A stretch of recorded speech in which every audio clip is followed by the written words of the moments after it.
Hello and welcome to Real Metal. I am your host, Mark. I'd like to introduce my panel before we get things started. We have Simon, JP, and Ben. This time around, we're talking about Wes Craven's 1989 film, Shocker. Now, have any of you guys seen this movie before we watched it today? I haven't seen it yet. No? Yes. Yeah? I have fond memories of this movie.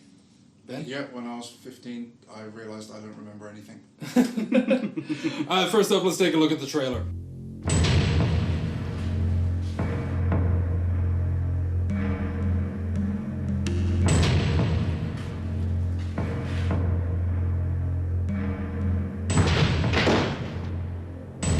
We are here today to bear witness to the execution of Horace Pinker, whose unspeakable atrocities have horrified the people of this great state. He stands convicted of 52 counts of aggravated assault, 23 counts of armed robbery, and 37 counts of murder in the first degree. Prisoner, have any final words? Yeah. No more Mr. Nice Guy. I don't think he's dead. Contact. He's among you. Now, Wes Craven brings you his greatest creation. No more! Shocker.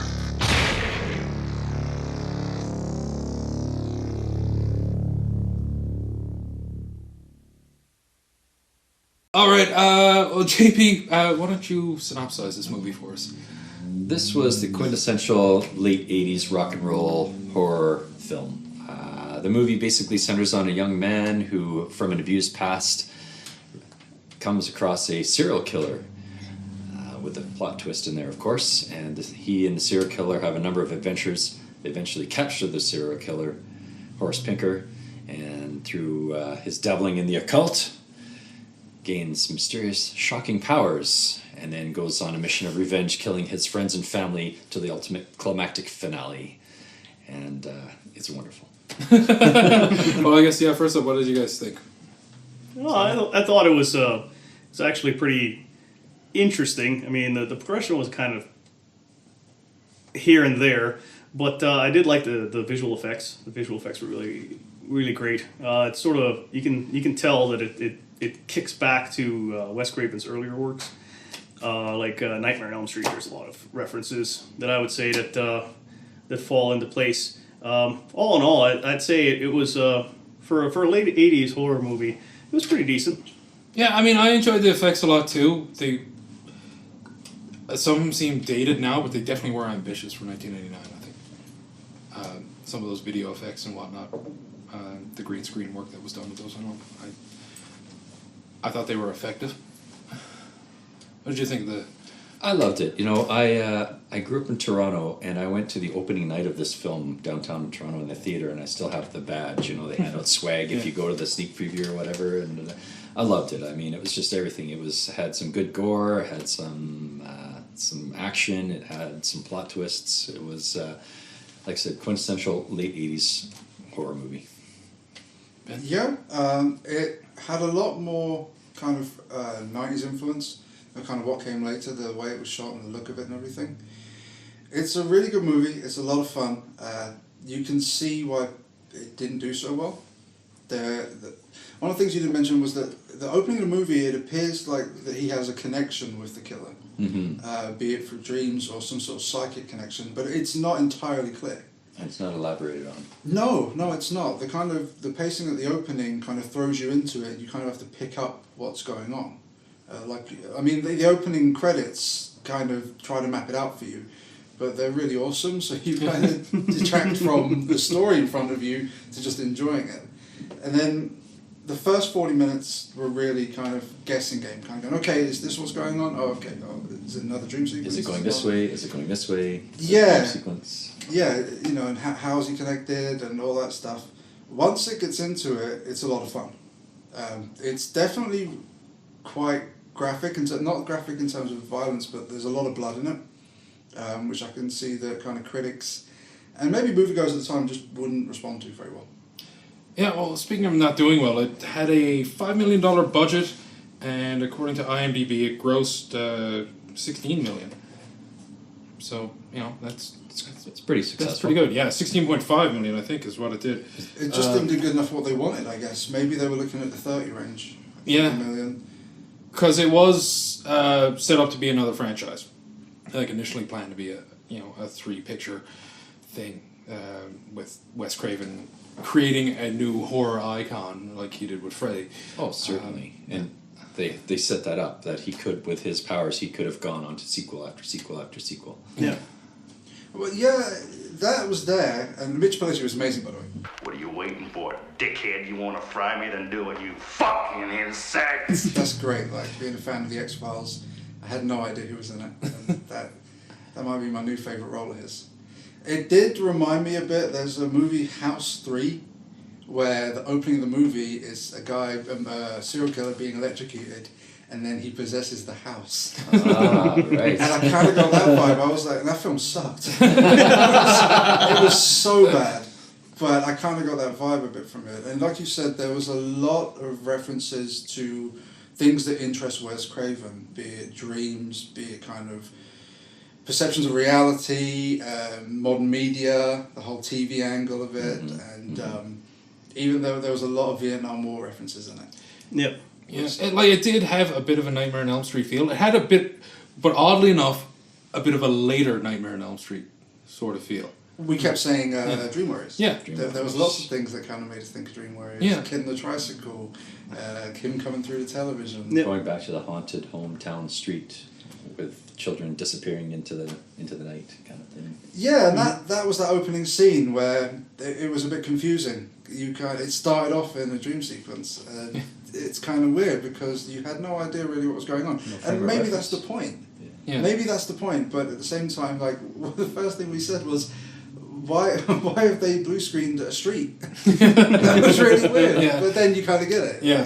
Yeah. But again, it is kind of one of those pacings where you're having to figure it out between you, as opposed to it being laid out. Like, Yeah, which I think is, I appreciate movies like that. No. Not totally sure if in 1989 the teenage audience that they were going for did though. Oh, absolutely not. I mean, my love for this is with definitely thick rose-colored glasses. Yeah. I mean, I wasn't thinking about plot device and stuff. I was like, oh, this guy's gonna butcher this chick. I was hoping to see more boobs and stuff. Yeah. When you're 19, that's kind of what you're looking for in the horror movies, right? Boobs and blood. well, the film as a whole, you're right. Like you say, you appreciate the scene, and once you've seen the whole film, you appreciate it. Yeah. Thinking about people going to the cinema in 1989 to see it, I think they would have gone the other direction. I think they would have spent a lot of time scratching their head until the actual shocking scene came up, and then he kind of turned into Digital Monster. Well, let's talk about some of our favorite scenes in the film, shall we? What were one of yours? I would say it would be when he's trying to go into the electrical outlet, right? Fingers. Yeah. Well, it's not just the fingers thing. It's, at first, he's facing the door, and there's an electrical outlet right next to the door. But he decides he's going to turn around, and as he's sort of dying out, I guess, in that scene, he's like, "Oh well, I'm going to get a jolt, right? Juice, right?" And he reaches for the outlet, and as his fingers are extending and they're turning into plugs, he's like, I think I can. And it just reminded me of, the little engine that could.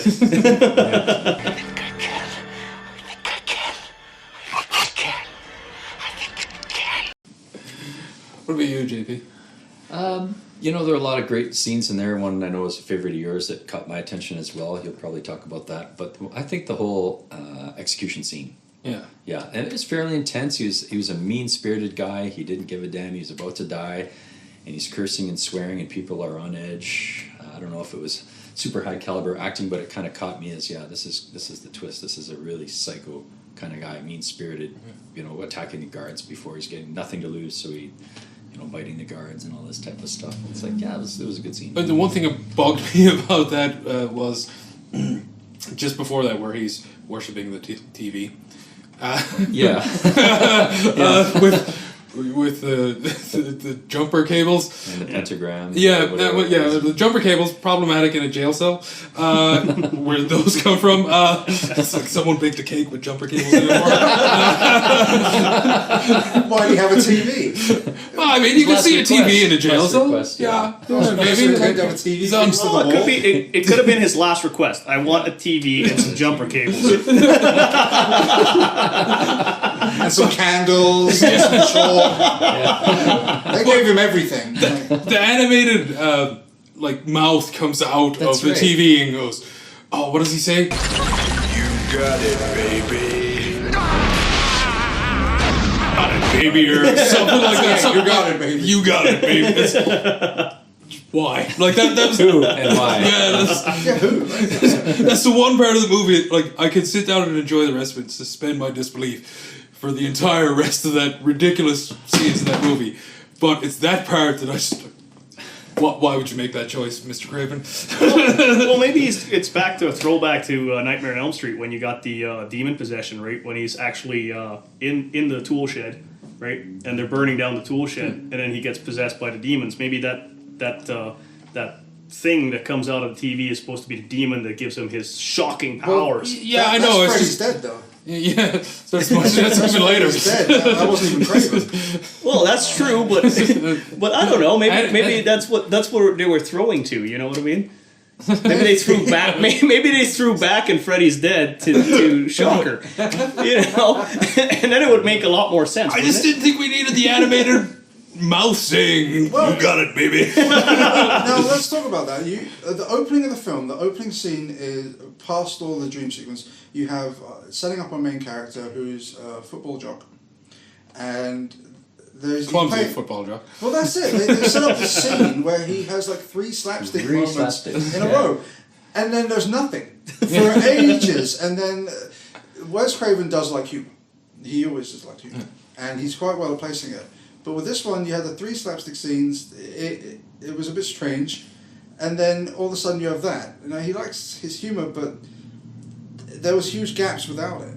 That kind of made it feel a bit disjointed. I just find that there were so many opportunities to throw in humor into this movie.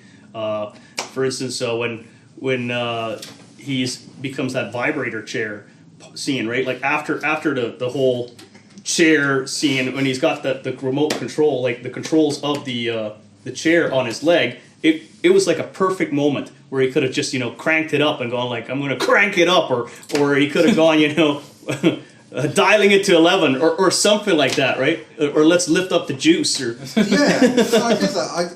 The thing I came away with was that the film, did he want to make a kind of comedy horror, or did he want to make a serious horror movie? And he kind of gets lost in there because the film is quite serious. The murders are very bloody. The one with the girlfriend is really bloody. Like the bathroom is ridiculous looking. And then he has these added bits of comedy that kind of leave it a bit floating. Yeah, I mean, I think that's what I'm saying. That's what throws me off with that whole animated face thing. That it just feels so out of place. Yeah. There are like funny elements that you said, like starts off pretty slapsticky, but A lot of one-liners. it gets pretty serious after that with families getting killed and stuff. And Well, the main character isn't slapsticky after that. no, At all. It becomes very serious. Suddenly he's wearing very adult clothes for someone who's on high school football. I don't know why that bothered me. It really did. I couldn't quite put my finger on exactly what age he was. And yeah. Anyway, I'm going to go to my favourite scenes. I'll just start nitpicking at that. You said the execution scene, and it was when he first sat down in the chair and they first pulled the switch. I was kind of let down because it just kind of happened, and I thought there are notes in this that it was edited. It was edited down because of the rating. yeah, And you can kind of see that. There was the chase with the police at the beginning, and he kills the policeman, but you don't see it, you see the blood come out. And then when they go outside, he's killed the other two, but there's that cop impaled on the front of the car. And it was a really cool looking scene. But it made me think, well, did he not shoot that scene with the whole thing of him doing it? And that's what he was supposed to see, and it was cut out. yeah. Now I think I read that it was submitted to the MPAA 7 times, maybe, to get that R rating. So nearly as bad as like Friday 13th Part 7. Yeah. Just kept going back because they didn't like it. So when we had the execution scene, when it first happened and his head went forward, and I was like, oh, okay, that's it. Like, and then it really kicked in, and there was all that electric shocks and stuff and bolts, and that was excellent. Like that really kind of brought the film up again. And up until that point, I'd spent a lot of time scratching my head, kind of going, where's this going? And another scene I loved was the scene in the park. James, you missed this, where he takes over the body of a little girl who's about 7 on a tricycle, and she jumps in a digger. And it's great because he's checking the body of the other person who's died, the jogger, who is actually Wes Craven's son. Yes. And it's next to a dumpster, and he's checking the body, and the girl in the digger just comes out of nowhere.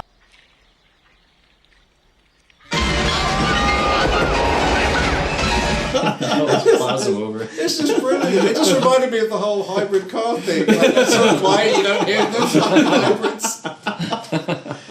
There was a lot of scenes that really lifted it up and brought it back. I knew I was waiting for him to come back, because it had that kind of Jason Goes to Hell theme, where he's going to jump in and out of bodies, which proved extremely unpopular when it was done in like 1991. Yeah. We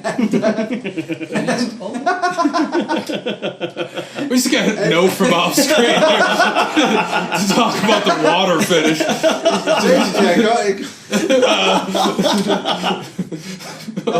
Our director wants us to talk about the water finish. There's a water bed in it, which and lots of scenes in with water on showers, TV, showers, lots of scenes in the showers. bath. In the bath. The locker gets thrown into the water. Yeah, the lake. The rain. The creepy, his ghost girlfriend in the lake, which she's like zooming towards him, which is one of the creepiest scenes in it. Yeah, that's one of the ones I really enjoy. That's just. Well, they really played the lake up. He goes back there twice. One time at night, because they're setting up the whole thing with a coach, but. What James is alluding to is the fact that he's lying on his waterbed watching rain on TV, and it's just rain hitting a puddle. So kind of like a water fetish. It's kind of weird. Well, the other thing I found interesting about it is that every time he's going back for that pendant, right? He's going back for the pendant, it's always when you can't see the pendant in the water. It's either at night or it was misty and dark. So, like, how can you find the pendant if you're not going out? He was so sure. He was so sure he knew actually exactly turned where around it was. Because you had Alice Cooper's guitarist playing. Yeah, Kane Roberts. Let's talk about that Cameos for a minute.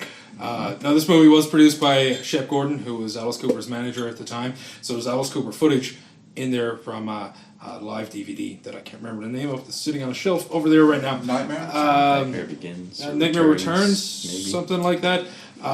Great 80s Alice Cooper live concert film, and has a cameo, actually 2 cameos too. One that I missed. Oh, there it is. From Nightmare Returns. Nightmare Returns, which is an awesome DVD with these 80s band, and has 2 cameos from 2 members of the band in there. Kane Roberts, we're going to talk about in a minute, because he plays a role in the film, but also a cameo when it shows a band on TV. Eric Singer is one of the members of the band.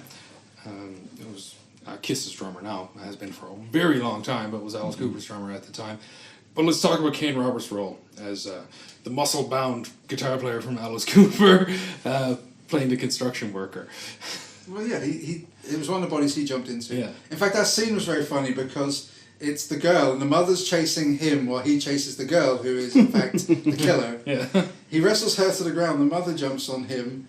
It goes from the girl to the mother, from the mother to the construction worker with a pickaxe in his hand in the space of a minute. Killer figures this is a better body to inhabit big muscle guy with a pickaxe. It's a pickaxe. So, yeah. But he gets this pendant. The pendant is the whole key here. It's going to stop him. Very Evil Dead like, and he gets it on his pickaxe. And then in just the most amazing way, just launches it into the lake. That's a good throw. That guy must be amazing at like shot put. I think they missed an opportunity by having this guy that's so jacked, because if you've ever seen him, he's a massive man. why not have him in like big fight scene. Or just to show off his muscles, have him in like a wife beater or something like that. Just with all you got to do is have that hard hat on his head. You know, he's a construction worker. Why didn't Wes Craven show off that man's muscles? They're huge. Yeah. Well, they could have just had that the safety vest, right? Just safety vest, the hard hat, something, like, Mr. like Construction. There's a lot of questionable things about like this movie. I don't know what 70s porn style. I don't know why I'm so obsessed with his muscles, but he's very big. You're saying that it was misused, and I get that, because the next time we see him, he's hiding under the bleachers. Yeah. It's just ridiculous. And he This never big shows muscle up down again. guy with a hard hat is like hiding against the wall. Oh, that's crazy. I'd really like to talk about the finale. The third act, when they jump into the TV. Well, before that, we should say that this film had like 3 almost fake endings to it. Like, there were moments where you feel that the movie's going to come to its climax. When he comes back at the house, that was it. I was like, right, we've been waiting for this. They had a really good effect on it where it's got the static. Yeah. And that's great. Like, Oh, yeah. that was really cool. And actually, when he puts his fingers into the outlet, Yeah. he becomes whole again. Yeah. For a moment, I thought, right, this is it. And He's back. then he didn't. He zapped into the outlet. And I was like, right, okay. And then it goes on, and it becomes his stepdad, the cop, and he ends up on the TV town. antenna. The literal cliffhanger. Yeah. Literal Cliffhanger. And I thought, this is it. This It is makes it, sense. this is it, It's yeah. electric, and The lightning bolt's going to hit him or something, and yeah. And then it has the whole thing with the antenna, and he goes, Right, asshole. I'm nationwide now. and he has that whole scene, and it was like, okay. But I will say this: the next scene is amazing. Yeah. The reason it all happens is worth it. Yeah. Yeah. Let's just talk about that finale when he ends up jumping through TV stations. They both end up fighting throughout different TV scenes. I really enjoyed the hell out of that.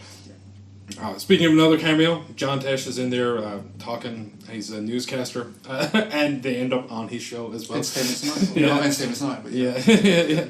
it's a little bit reminiscent of one of the other movies that we reviewed on Real Metal, where the killer reached in the TV and clawed the TV announcer. Yeah. And now I'm drawing a blank on it. Trick or Treat. Yeah, Trick or Treat. Trick or Treat, of course. Scratches Yeah, that. scratches it. That was actually It's Aussie, the isn't it? first movie. Yeah, That's Isn't it the- Aussie does it too? Yeah, that was the first movie we reviewed, actually. I think so. Yeah, no, I love the hell out of that scene where they're just.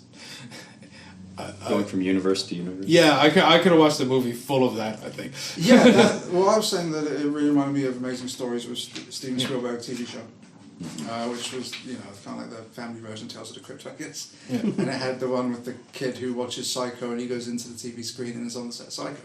And as a kid, I loved that. I loved Psycho, and that was it. I eventually found it years later, and this was great because it had them just jumping through everything, and a lot of the shots that you see them jump through were from the opening. It was from the opening on the TVs and that, and in the background when she goes just there. It was so entertaining. Everything about it. Yeah, and then they end up in a family's home. Oh, that's a great White scene. trash family's That is home. a great That scene. was fighting in the... Well, I just found it funny how the mother in the scene, this overweight lady, is so entertaining because they're fighting and she's just like, oh, wash the table, wash the furniture. Didn't she say that's my tree? Yeah, that's my that's my fern in the background. She doesn't bother to get off the couch. Neither does the kid that's sitting there either. And she says, I've heard of interactive television, but this is something. I've heard of audience participation. Yeah, audience participation. Yeah. That was great because I must admit, I wondered during that scene, was it supposed to be an actual different show they jumped into? Yeah. Like the Partridge Family or something like that. Yeah. Or the Brady Family. Yeah. I really thought that's what they were supposed to jump into. They just didn't have the money to do it. Or Roseanne. So they Roseanne. Well, it makes sense that to be would be Roseanne. fantastic. Yeah. Most probably what they jumped into was, the cat family, because that big portrait of the cat on the wall. 5 kids. And it has this giant gold, encrusted paint. Oh my god, it was huge. This kitten. It was weird. Yeah, this is a pretty much forgotten movie. There's not a lot of people talk about this, not a lot of people remember. Why is that, do you think? 'Cause I think it's a fun flick. Like, a lot more people remember Trick or Treat. That seems to be talked about in heavy metal circles a lot. And Because of who's in it. yeah. Absolutely, because of who's in it. Don't ever forget that. It's Gene Simmons and Ozzy Osbourne. Yeah. That's a huge part of it. Ben hit on it, is that the movie was almost a bit too ambitious. It was trying to be a comedy, it was trying to be action and horror all at once, and maybe it never quite did any of them successfully enough to elevate it to that status where people really... Didn't you find it kept going up levels? Like it was going along and then it would jump again. Yeah, I mean, Get the more and act more breaks. ambitious. Yeah, like there's definitely, like, Act 1 is in one spot, Act 2 takes another leap, and then Act 3 we're finally in that whole part where they're fighting, jumping through TVs and stuff. Like the act breaks are very visible and very different than each other. It's a movie where once you've seen it, like we said, you can love the ambition behind it. You can really appreciate it, and it's Wes Craven. 1989 critics and cinema. I mean, 1989 the slasher genre was falling. Yeah, it was falling big time. It was right on that cusp where everything was done. You'd had Friday the 13th movie come out every year since 1980. Yeah, it's just it'd insane. been a decade of saturation of that style. Yeah. Absolutely, it really had. And by 1989, people going to see that movie, either they were going to see it for being a straight slasher movie with crazy kills and nudity, tits, and it didn't have that. No, it was ultra ambitious, and you can totally see why critics wouldn't have liked it, and why moviegoers would have gone home going, "Do I recommend it? Maybe if you're not busy," and that probably hurt it. Mm-hmm. In retrospect, it's great. Look, Wes Craven just passed away, and everyone is revisiting his filmography for the right reasons. He was a great director and a huge loss with him passing. It's because of that people are going to rediscover this film. We've recently, me and you were recently in HMV for a good hour and a half, which is great. And we went through the DVD Blu-ray racks, and there it was. Yeah. And I was like, oh. So it's still in print, still available. I think, well, it's Shout Factory, right? I think. Yeah, Shout Factory just recently released a great Blu-ray edition of it. I'm not exactly sure what the extra features are, but they always do some really good special features. Yeah. So it's that. It's companies like Shout Factory, Scream Factory, same company, but bringing this stuff out, and it's the fact people will go back to this now. People will go back to this. People will go back to Serpent Rainbow, and they will start reappreciating it. Yeah. It was for years that there was those of us like sitting right here who turned around recommending it to people, but finding it wasn't that easy. Yeah. People will appreciate this over time, and it's definitely worth it. Alright guys, I'd like to thank you for watching another episode of Real Metal. Once again, I'd like to thank my panel for joining me. You can do things. You definitely can do things. Finger looking good. Please subscribe to the YouTube page, hit that like button, and you can also check us out on Facebook at Extreme Metal Television on Facebook, and hit the like button. Share this video if you enjoyed it. We'd appreciate it. Not sure what we're going to do next time, but leave something in the comments. Movies you'd like to see us review. We'd like to hear from you guys. And we're doing these spots. What? People fill in spots. Like for their show. I got no spot. Yeah. Not anymore. No plugs. JP, would you like to plug something? No, I think everything's good. Okay. Right, well, I'm going to plug then. All right. Okay. Listen to the Infernal Sea, UK black metal. Listen to Helium Prime American Power Metal. There we go. There's listen to Alice Cooper. He doesn't have enough publicity as it is. 70,000 tons of metal. To end the show off, let's ask Horace Pinker what he thought of this movie. Finger licking good.